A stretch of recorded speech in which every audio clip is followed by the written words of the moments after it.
Ang storyang ito ay pinamagatang Na in love ako sa boss ko. Episode 10 by Gino. Simulan na natin ang kwento.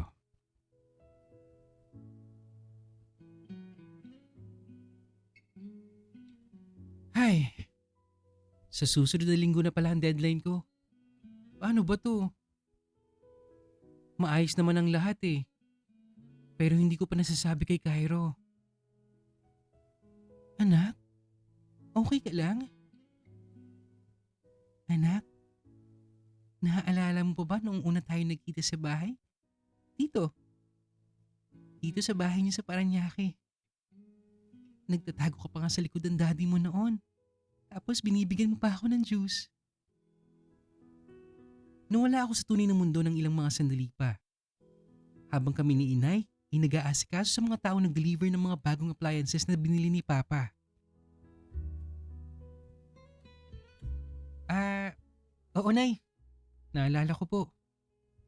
Ano bang bumabagabag sa isipan mo anak ko? Kilala kita. Alam kong may iniisip ka. Si Cairo ba? Ay, oo Nay. Hindi ko pa kasi nasasabi sa kanya eh. Anak, huwag kang maging unfair kay Cairo ha. Mahal na mahal ka nung tao. Kaya may karapatan siyang malaman ito. Alam ko po Nay. Pero hindi pa po ako nakakaharap ng tamang tiyempo. Huwag mo nang patagalin anak. Sabihin mo na sa lalong madaling panahon. Hindi ka naman mawawala ng tuluyan eh. Sandali lang ang 3 taon. Babalik ka naman pagkatapos nun, di ba?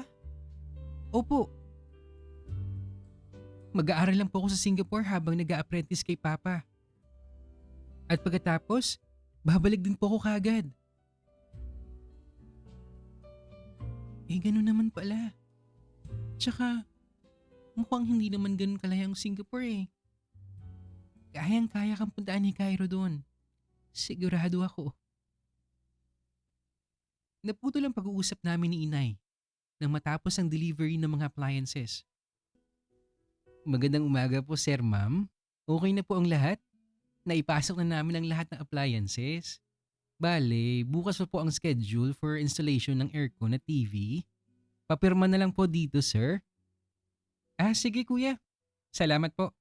Siya nga pala, may inihanda pala kami merienda sa inyong lahat. Kumain na muna po kayo bago kayo umalis. Ay, naku sir, nakakahiya naman sa inyo ah. Huwag na po kayong mahiya kuya. Ang dami niyong inihatid na appliances eh. Panigurado, nagugutom na kayo. Tawagin niyo na po yung iba para makakain na.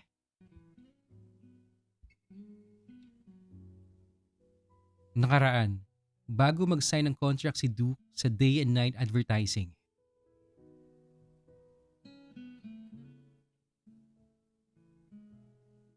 OMG! Hihimatayin ako.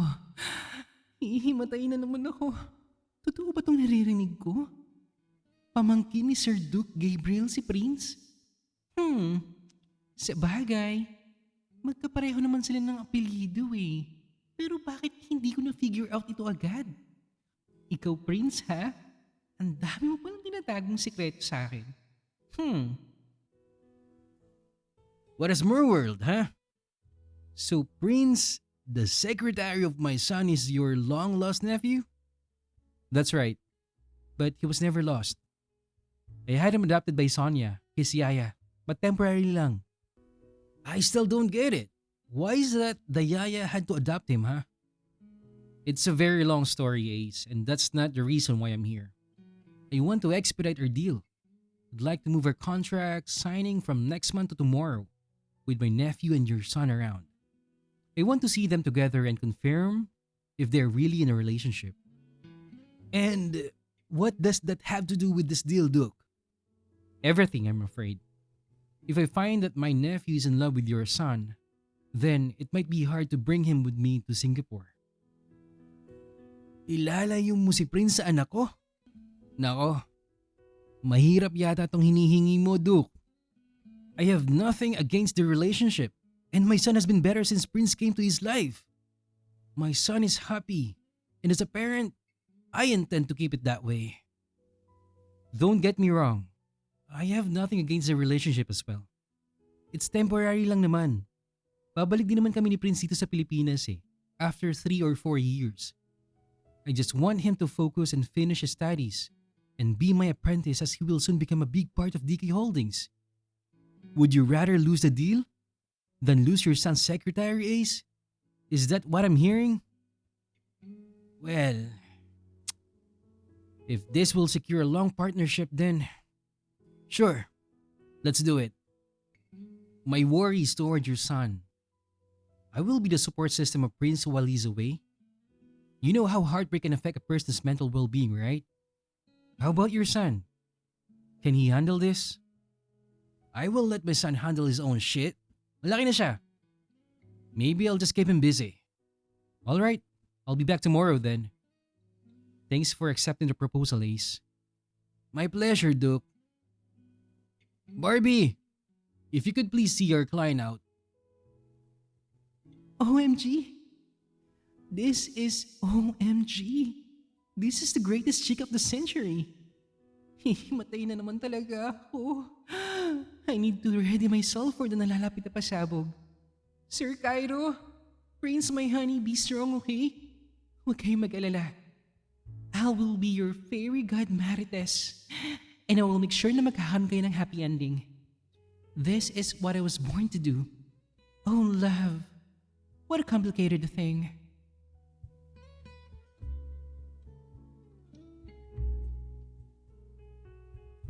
Balik tayo sa kasalukuyan.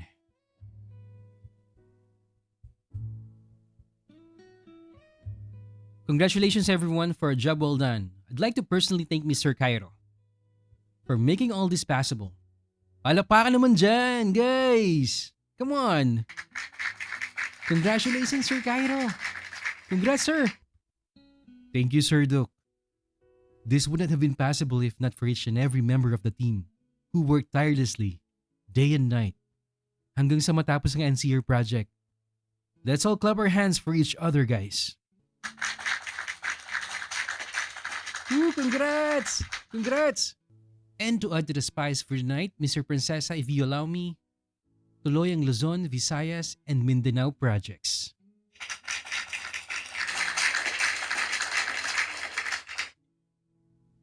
Naging masayang salo-salong inihanda ni Papa para sa aming mga empleyado ng day and night advertising. Dahil sa matagumpay naming natapos ang NCR project, ito na rin nagsilbing farewell party ko para sa kanila. At kahit pa may lingid ito sa kaalaman ng lahat. At hanggang ngayon, hindi ko pa rin nasasabi kay Cairo ang paglisan ko bukas. Paano ko ba kasi sasabihin sa kanya yun? Alam kong malulungkot siya. At hindi pa ako handa ang maging rason ng kalungkutan niya. Tandang-tanda ko pa noong makita ko si Cairo na natutulog sa gilid ng kalsada. Matapos silang maghiwalay ni Zoe. Tandang-tanda ko pa ang mga mata niyang halos wala ng buhay. Noong magkalapit ang aming mga mukha. At ayokong makita ulit yun. Hindi ko kaya pero alam kong kailangan. Siguro naman, may iintindihan niya, di ba? Sandali lang naman ako mawawala. At babalik naman ako kagad. Matapos ang salo-salo, nagsiuwian na kaming lahat. Huli kaming umalis si Cairo sa venue. Dahil medyo matagal ang naging pag-uusap nila ni Papa at ng daddy niya.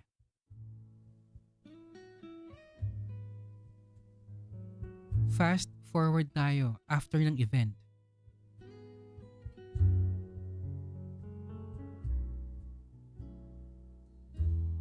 Oy Prince, anong iniisip mo? Kanina ka pa tulala. Pagputol ni Cairo sa aking katahimikan habang kami ay nasa loob ng kanyang sasakyan. Wala. Napagod lang siguro. Oy, ihatid na muna kita sa inyo, mahal ko. Ha? Mamaya na, Cairo. Gusto pa kitang makasama ng matagal eh. Uy, talaga? Magsasama naman talaga tayo ng matagal eh. Bakit? Alis ka ba? Ha? Ang ibig ko sabihin ay gusto kitang makasama buong gabi. Pero gusto ko ulit kitang maramdaman. Yes! Sa wakas! Sige na, mag-seatbelt ka na. At iuwi muna kita sa kondo ko. Pagdating namin sa kondo ni Cairo, wala na kaming sinayang na oras. Naligo kami ng sabay. At pagkatapos, nagtungo sa kama. At ipinaramdam namin sa isa't isa ang aming pagmamahalan. Sa pangalawang pagkakataon, naging mas maingat si Cairo sa akin. Dahil napatunayan niya noong unang beses namin na hindi pa ako sanay sa ganitong klaseng bagay. At doon ko palang naramdaman ang kaligayahan na dulot ng pag-ibig namin ni Cairo.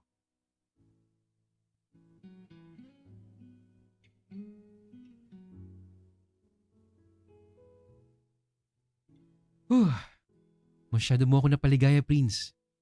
Gusto na kitang pakasalan eh. Eh di sige magpakasal tayo. Ngayon na ba? Bukas na lang siguro, gabi na eh. Sige bukas. Magpapakasal tayo. Eh, Sabado bukas eh. Pwede bang magpakasal ng Sabado? Oo naman. Wala namang pinipiling araw ang pagpapakasal, Prince eh. Kahit anong araw pwede. At kung hindi sila papayag, gagawa ko ng paraan. Nako, huwag mo akong pinapaasa, Cairo ah. Baka nga hindi ka sumipot eh. Bakit naman ako hindi sisipot? Mahal na mahal kaya kita. Nagkatinginan kami ni Cairo ng ilang mga segundo habang kami ay nakahiga sa kama. Pinagmamasdan ko ang buong mukha niya at kung gaano ko siya mamimiss. Napabuntong hininga ako at nang makahugot ako ng sapat na lakas sasabihin sa kanyang katotohanan at ang planong pag-alis ko bukas. Ay, ayokong matapos ang gabing ito, Cairo. Pero, mapatawad mo sana ako sa sasabihin ko. Prince, mahal ko. Hindi ko kaya na mawala ka sa buhay ko. Ang daming magagandang nangyari sa akin simula nung nakilala kita. Alam mo, palagi akong galit noon. Pero nung dumating ka, araw-araw na ako naging masaya. Nagkaroon ako ng pag-asa magpatuloy at binigyan mo ng kulay ang nooy madilim kong mundo. Kaya, kung sakali hindi man tayo ang magkatuluyan sa bandang huli, if ever na makahanap ka na ipapalit sa akin, siguro, mas pipiliin ko na lang na mawala ka na parang bulat maglaho sa hangin. Hindi ko yata kakayaning marinig mula sa'yo na mawawala ka eh. O na hindi mo na ako mahal. Cairo, paano mong nasasabi yan lahat? Ikaw ang unang pag-ibig ko. At gusto kong ikaw ang maging huli. Kung hindi man tayo magkatuluyan, baka hindi na ako iibig pang muli. Cairo, walang makakapalit sa'yo. Wala. Talaga? Pangako, Prince? Oo. Pangako, Cairo. Sinabi mo yan, ah. Ay, inaantok na ako, mahal ko. Matulog na tayo, ha? Good night, Prince. I love you. Sige, Cairo, good night. I love you too.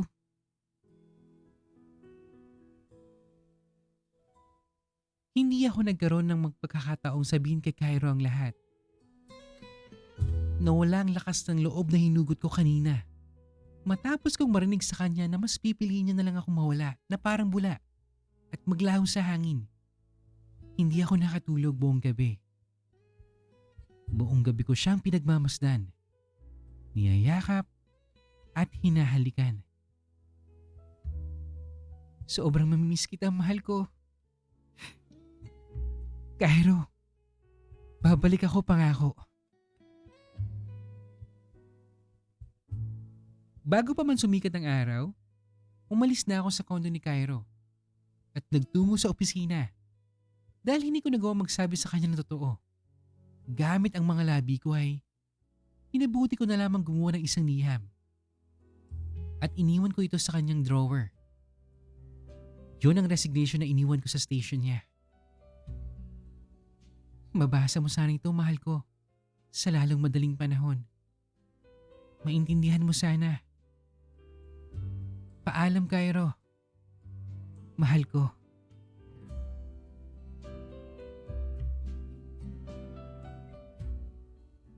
Balik tayo sa taong 2006, kung saan ang unang pagkikita ni Sonia at ni Prince.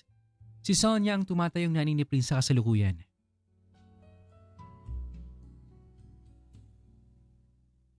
Taong 2006 nung ako'y mamamasukan bilang yaya sa bahay nila Prince. Galing siya sa isang prominenteng pamilya na nakatira sa isang high-end na subdivision sa Parañaque. Hindi kalayuan kung saan ako nakatira. Ako si Sonia. 38 years old na ako noon at may 3 anak. Si Jamil na 9 years old, si Yumi na 7 years old, at si Gabi naman ang bunso ko ay 2 years old pa lang. Tinanggap ko ang trabahong ito dahil malaki ang offer na sahod at dahil nalaman kong isang bata lang pala nga alagaan ko.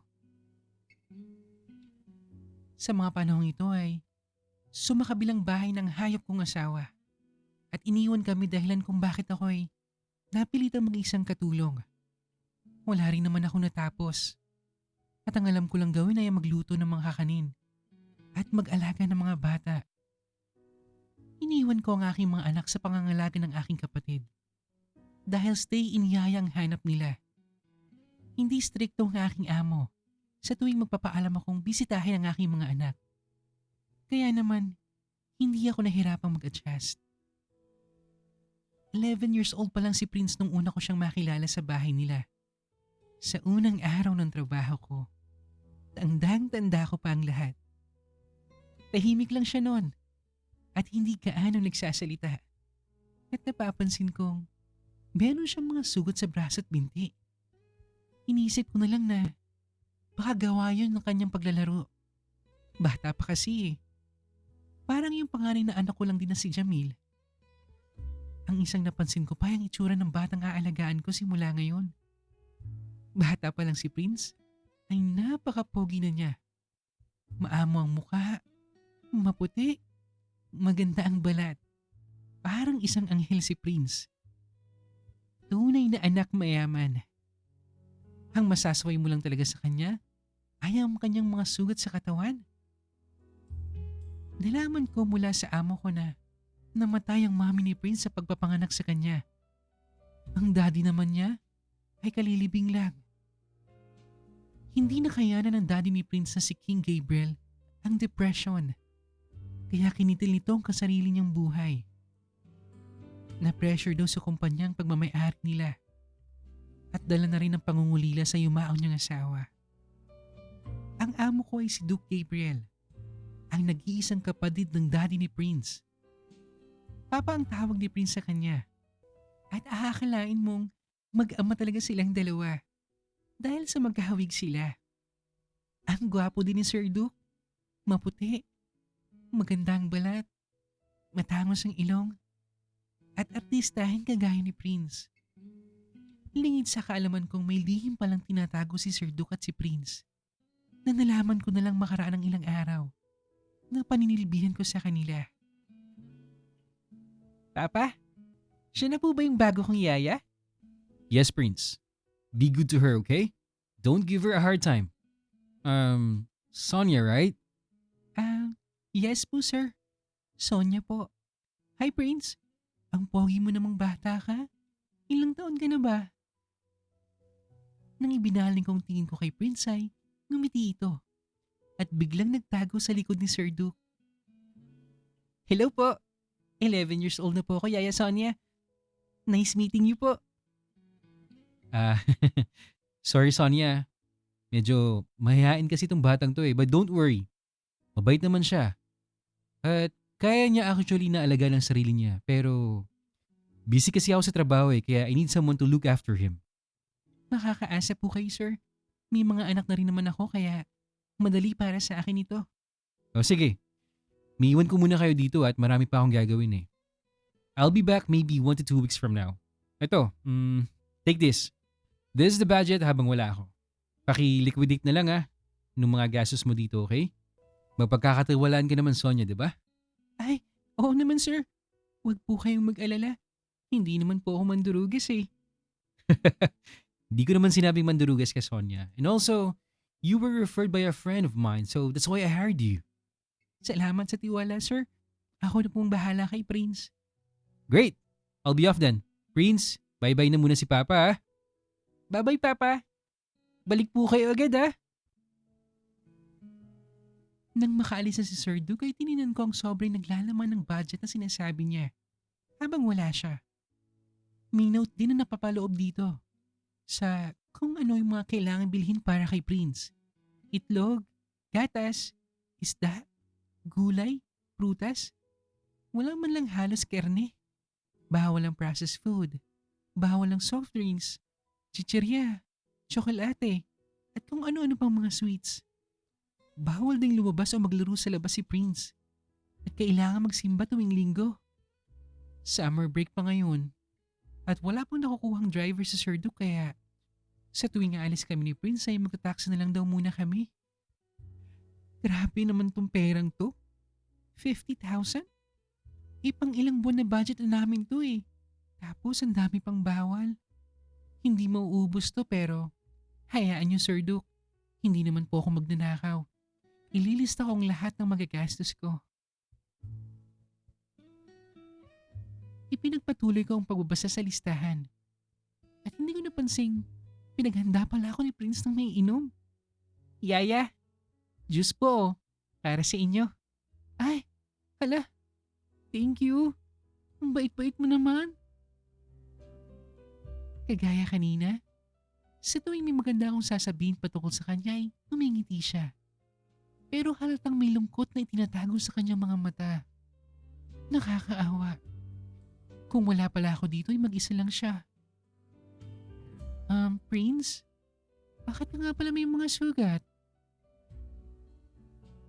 Matapos kong maitanong ito ay napansin kong nataranta siya. Bigla nagpaalam na papasok muna sa kwarto at mag-review ng mga subject sa school kahit wala namang pasok.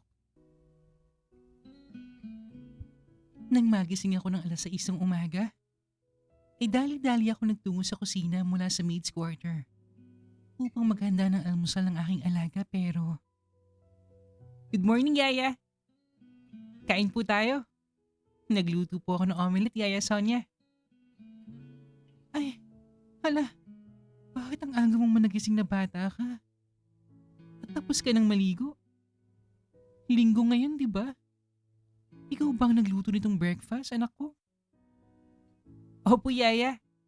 Marunong na po ako magluto nito. Upo na po kayo. Kain po tayo. Sige. Maglilinis na lang ako sa kwarto mo pagkatapos natin kumain. Nakapaglinis na po ako sa kwarto ko, Yaya. Huwag na po kayong mag-alala. Ha? Anong oras ka ba nagising? Kanina pa po eh. Maaga dapat akong gumising kahit Sunday. Para hindi magalit si Papa. Ganun ba? Sige. Maglalaban na lang ako mamaya ng mga damit mo. Marunong po ako maglaba. Marunong po akong gumamit ng washing machine, Yaya. Ha? So, ano na lang gagawin ko? Manood na lang po kayo ng TV, Yaya Sonia. Hindi bale. Mamaya, pupunta tayo ng simbahan, ha? Okay ba sa'yo yun? Okay po. May gusto ka bang ipabili mamaya pagtapos natin sa church? Bawal po eh. Pero gusto ko sana nung binibenta sa labas ng simbahan, yung parang malaking lumpia na saging yung laman. Yung matamis po. Yung turon. Sige, bibilhan kita mamaya. Pero baka magalit po si Papa eh. Nako, hindi niya naman kailangan malaman eh. Bili tayo mamaya, ha? Sekreto lang natin to, Prince. Talaga po? Sige po. Magbibisa po ako, Yaya Sonia. Sige. Maliligo lang ako pagtapos natin kumain, ha? Anong pinagdasal mo kanina, Prince? Pinagdasal ko po si Mami at si Daddy. Sana masaya sila na dalawa sa heaven. Pinagdasal din po kita, Yaya. Pinagdasal ko din po sana huwag po akong iwan ni Papa. Oh, bakit ka umiiyak? Lumuhod ako sa harapan ni Prince at pinahid ang kanyang mga luha. Namimiss mo ba ang mga magulang mo? Opo. Kaya sana huwag niyo po akong iiwan, Yaya Sonia, ha? Ba't naman kita iiwan, napakabait mo? Lagi ka bang pinapagalitan ng papa mo? Hindi po. Mahal po ako ni Papa. Mabait po siya. Hindi po siya masamang tao. Napansin ko na ito kahapon pa na magsimula ako sa pagiging yaya ko kay Prince. Kapag si Sir Duke nang pinag-uusapan namin ay natataranta siya at para bang natatakot. May kutob akong merong hindi sinasabi si Prince sa akin at malakas ang kutob kong ito. Pakiramdam ko, kailangan ko siyang protektahan. Instinct na rin siguro dahil may 3 na akong mga anak. Gusto mo ba ng turon, Prince? Pwede po ba? Last na lang, Yaya, please. Oo naman. O ito, kainin mo na tong isa ko. Busog na rin ako eh. Ay, wag na po. Sa inyo po yan eh. Okay lang, Prince. Kunin mo na. Thank you po, Yaya. Ang bait-bait niyo po talaga.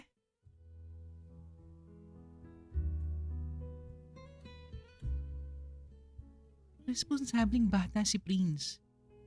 At hindi ako nahirapang alagaan siya sa mga nakaraang araw. Maagang gumigising, nagliligpit ng kwarto niya sa umaga, marunong magluto ng simpleng pagkain, gaya ng pritong itlog. Nagtitimpla ng sarili niyang gatas, naghuhugas ng plato. Kahit pa nga sa paglalaba at paglilinis ng buong bahay, tinutulungan niya ako. Ginagawa niya ang lahat ng yun kahit 11 years old pa lang siya. At ni isang beses, hindi siya nagreklamo.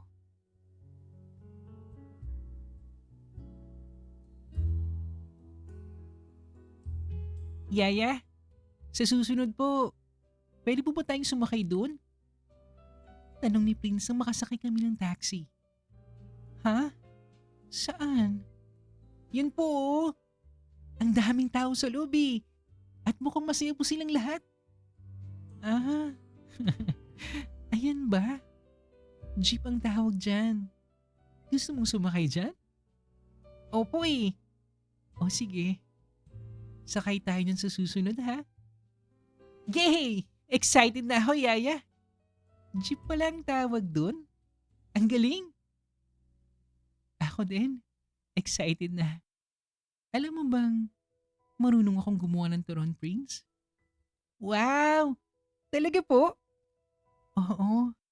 Bata pa lang ako. Gumagawa na kami nun. At ibinebenta namin ang mga kapatid ko sa mga kapitbahay namin. Wow!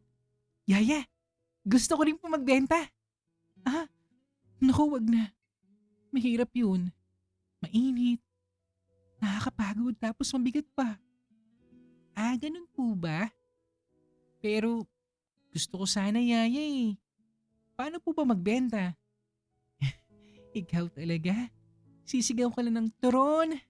Turon, bili na po kayo.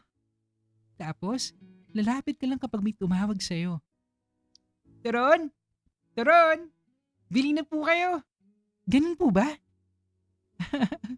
Oo, ganun nga. Marunong ka naman pala eh.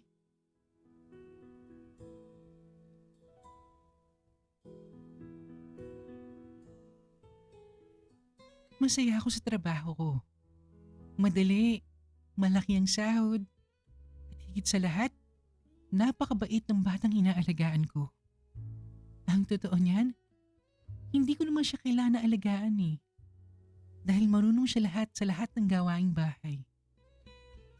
Palagi kami nag-uusap, nagtatawanan. Hanggang sa napamahal na ako sa kanya. Kahit na 2 linggo pa lang kami magkasama. Itinuring ko si Prince sa parang anak ko na din. Hindi naman siya mahirap alagaan eh. Mas mahirap pa nga sigurong alagaan ang sarili kong mga anak kaysa sa kanya. Lalong-lalo na si Jamil, na laging nakikipag-away sa mga kalaro.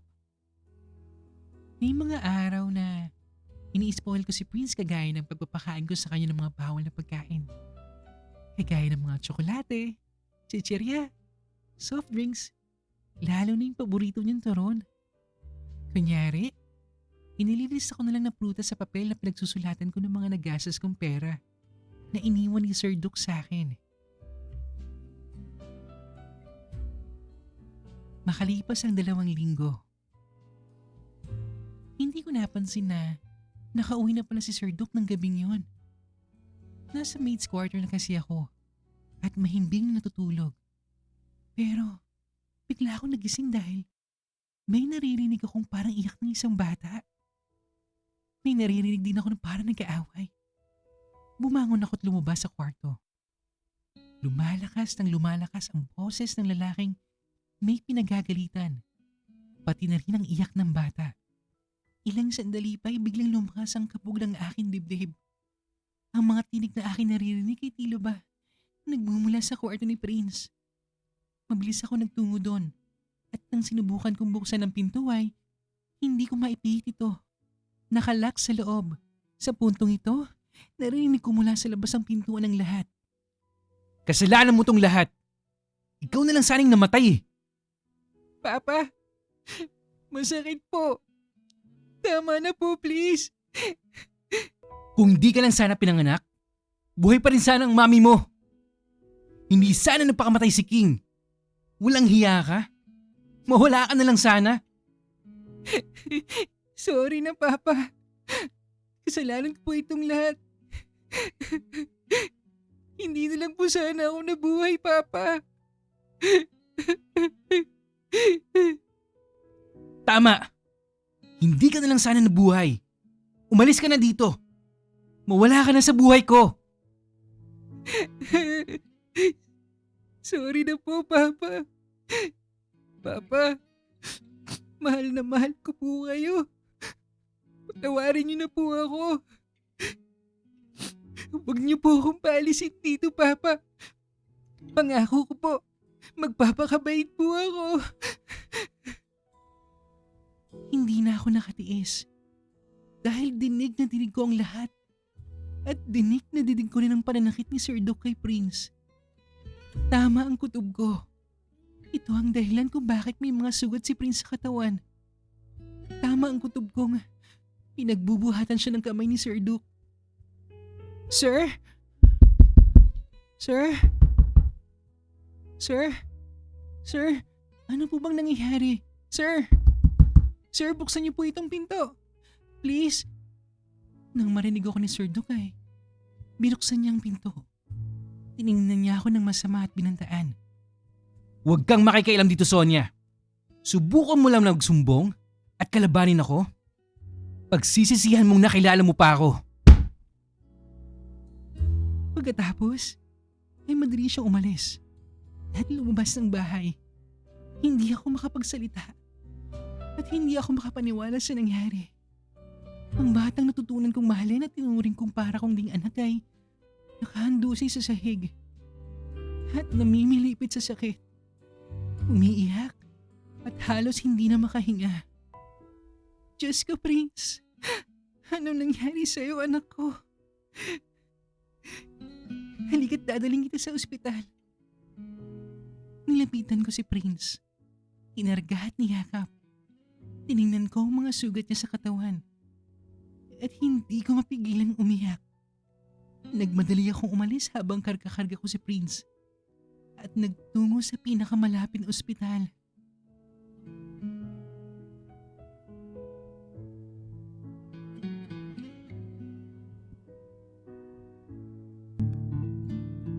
Okay. Grabe. Ang hirap naman nun, buong episode yata na to.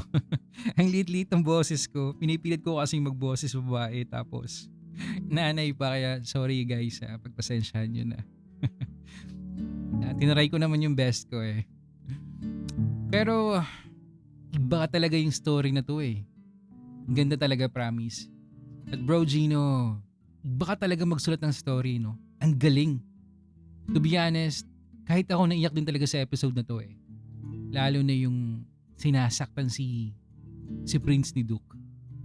Nakakaantig at puno ng tensyon yung mga kaganapan sa episode na to.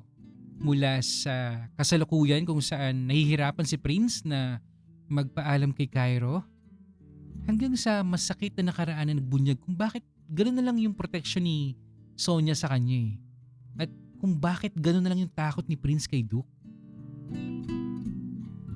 Sa likod ng bawat takot ni Prince, doon natin natuklasan yung sugat na kanyang kahapon. Isang batang nagtatago sa likod ng mga matatamis na ngiti. Habang pasa niyang bigat na pagmamalupit ng kanyang tito.